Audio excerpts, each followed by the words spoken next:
where the blood drains down? Or? This is where they roast the meat, the lambs over fire. You know, the Passover, you're supposed to roast them over fire.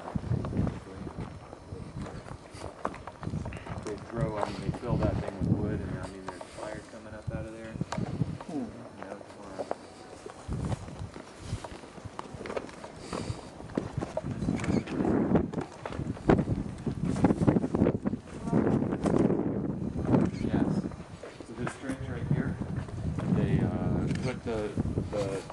Of the lamb over it, and then there's about 54 lambs all along here. And look, they have stands for people that aren't Samaritans to be able to. Mt Gerizim. We're climbing to the top of Mt Gerizim, and on the top, a temple was built that was said to be a replica or very close to the temple at Jerusalem. The Samaritans claim that they are of the lost remnant of the tribe of Israel.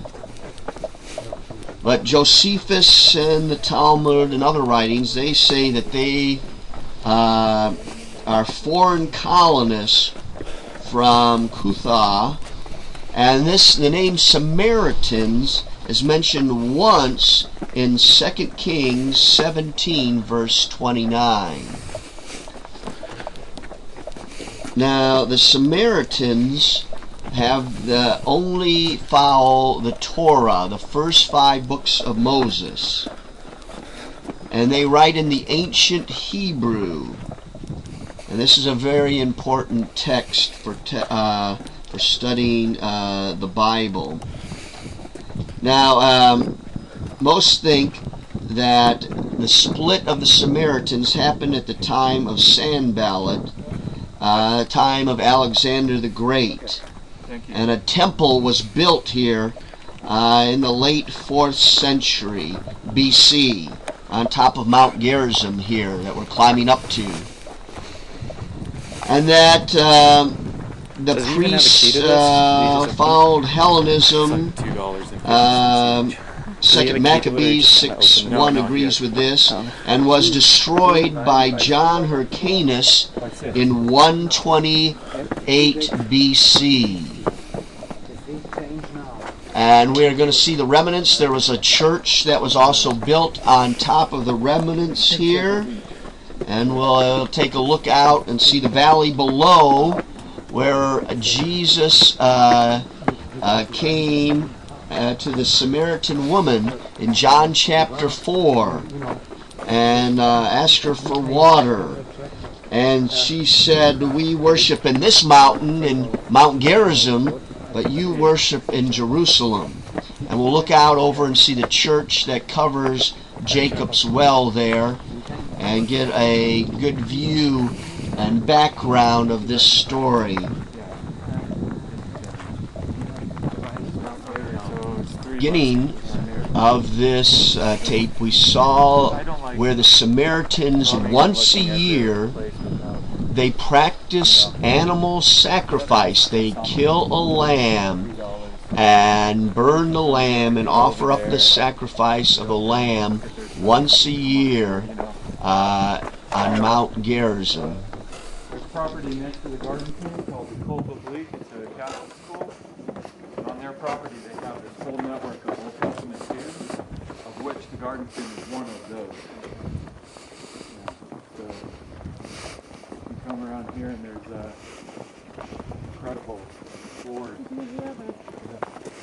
So you look at these floors, we can kind of walk over on the side so we don't. So the wall was from the temple? The one on the back side. The one that was on the back side and down low. We'll walk back past it. But you can see all the mosaics that are broken off. And you can see what they're digging for. This is what they're digging for in up at I. It's a roof tile. Ceiling tile. Very good.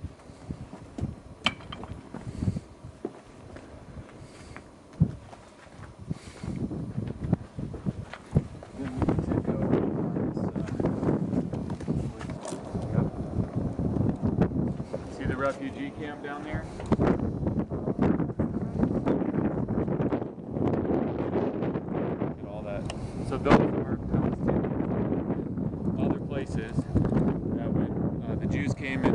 occupied their land, they were. Just Palestinian right there. Quite an estate. Palestinian, or just one guy, family, and all the refugees right there. Big difference. It's about a day and a half's journey. In ancient times, it's about 20 to 22 miles for a one-day journey. So we're at a day and a half, and the Bible says specifically that Jesus stopped for a drink at Jacob's well at noon. Okay, the 6th hour. You can see where we were at Jacob's well. You see the church with the red roof on it. Okay, so that's where we stopped first, and that's where the well is. You can see where the road would have, the ancient road would come right through here. And so you're thirsty at noon, you go over to the well and you have a drink. You can see Sychar, which is, you can see the mosque over there with the minaret and the little green dome. See the white, kind of low Oh yes. area. Yeah, and that's Joseph's in the mountain of curses.